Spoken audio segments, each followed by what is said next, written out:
In 1969, there was a Minnesota court case involving a man named Jerome Daly, who was challenging the foreclosure of his home by the bank which provided the loan to purchase it. His argument was that the mortgage contract required both parties, being he and the bank, each put up a legitimate form of property for the exchange. In legal language, this is called consideration.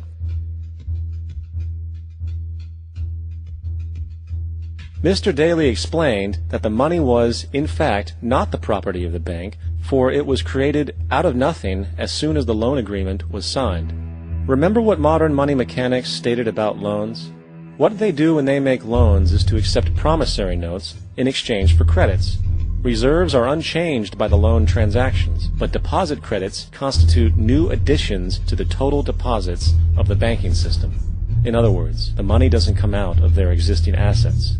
The bank is simply inventing it, putting up nothing of its own, except for a theoretical liability on paper. As the court case progressed, the bank's president, Mr. Morgan, took the stand, and in the judge's personal memorandum, he recalled that the plaintiff, bank's president, admitted that, in combination with the Federal Reserve Bank, did create the money and credit upon its books by bookkeeping entry. The money and credit first came into existence when they created it. Mr. Morgan admitted that no United States law or statute existed which gave him the right to do this. A lawful consideration must exist and be tendered to support the note. The jury found that there was no lawful consideration, and I agree. He also poetically added, "Only God can create something of value out of nothing." And upon this revelation, the court rejected the bank's claim for foreclosure, and Daly kept his home. The implications of this court decision are immense. For every time you borrow money from a bank, whether it is a mortgage loan or a credit card charge, the money given to you is not only counterfeit, it is an illegitimate form of consideration, and hence voids the contract to repay, for the bank never had the money as property to begin with. Unfortunately, such legal realizations are suppressed and ignored, and the game of perpetual wealth transfer and perpetual debt continues. And this brings us to the ultimate question: why? During the American Civil War, President Lincoln bypassed the high-interest loans offered by the European banks and decided to do what the Founding Fathers advocated, which was to create an independent and inherently debt-free currency. It was called the greenback. Shortly after this measure was taken, an internal document circulated between private British and American banking interests stated, "Slavery is but the owning of labor, and carries with it the care of laborers, while the European plan is that capital shall control labor by controlling wages. This can be done by controlling the money. It will not do to allow the greenback, as we cannot control that." The fractional reserve policy perpetrated by the Federal Reserve, which has spread in practice to the great majority of banks in the world, is, in fact, a system of modern slavery. Think about it. Money is created out of debt. And what do people do when they are in debt? They submit to employment to pay it off. But if money can only be created out of loans, how can society ever be debt-free? It can't. And that's the point.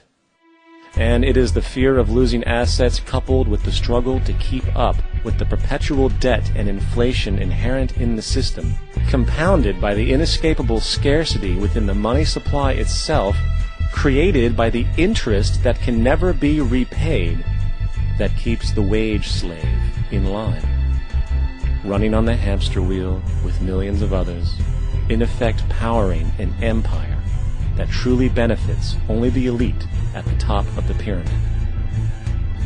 For, at the end of the day, who are you really working for? The banks. Money is created in a bank and invariably ends up in a bank. They are the true masters, along with the corporations and governments they support. Physical slavery requires people to be housed and fed. Economic slavery requires people to feed and house themselves. It is one of the most ingenious scams for social manipulation ever created, and at its core, it is an invisible war against the population. Debt is the weapon used to conquer and enslave societies, and interest is its prime ammunition.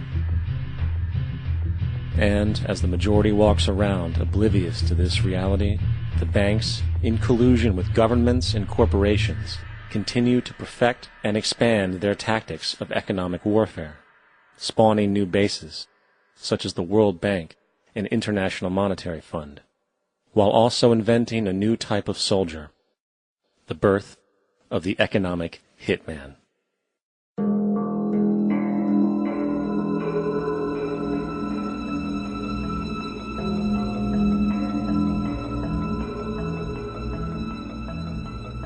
We economic hitmen really have been the ones responsible for creating this first truly global empire. And we work many different ways.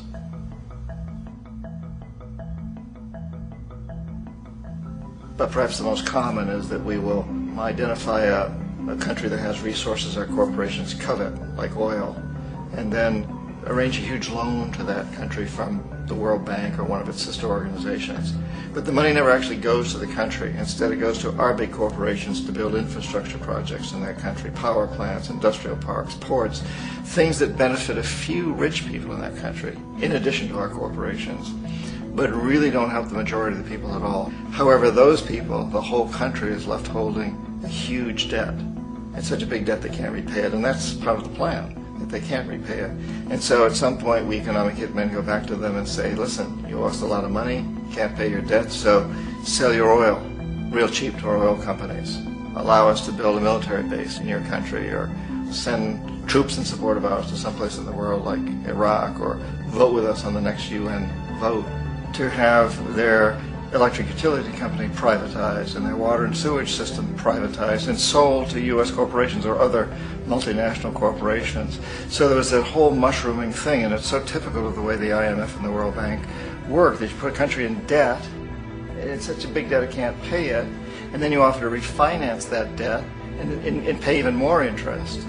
And you demand this quid pro quo, which you call a conditionality or good governance, which means basically that they've got to sell off their resources, including many of their social services, their utility companies, their school systems sometimes, their penal systems, their insurance systems, to foreign corporations.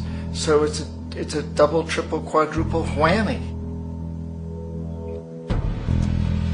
The precedent for economic hitmen really began back in the early 50s when democratically elected Mossadegh, who was elected in Iran. He was considered to be the hope for democracy in the Middle East and around the world. He was Time Magazine's Man of the Year. But one of the things that he'd run on and began to implement was the idea that foreign oil companies needed to pay the Iranian people a lot more for the oil that they were taking out of Iran. The Iranian people should benefit from their own oil. Strange policy. We didn't like that, of course. But we were afraid to do what we normally were doing, which was to send in the military. Instead, we sent in one CIA agent, Kermit Roosevelt, Teddy Roosevelt's relative. And Kermit went in with a few $1 million and was very, very effective and efficient. And in a short amount of time, he managed to get Mossadegh overthrown and brought in the Shah of Iran to replace him, who always was favorable to oil. And it was extremely effective. Bombs overflow Tehran. Army officers shout that Mossadegh has surrendered and his regime as virtual dictator of Iran is ended. Pictures of the Shah are paraded through the streets as sentiment reverses. The Shah is welcomed home. So back here in the United States, in Washington, people looked around and said, wow, that was easy and cheap. So this established a whole new way of manipulating countries, of creating empire. The only problem with Roosevelt was that he was a card-carrying CIA agent, and had he been caught, the ramifications could have been pretty serious. So very quickly at that point, the decision was made to use private consultants to channel the money through the World Bank or the IMF or one of the other such agencies, to bring in people like me who worked for private companies, so that if we got caught, there would be no governmental ramifications.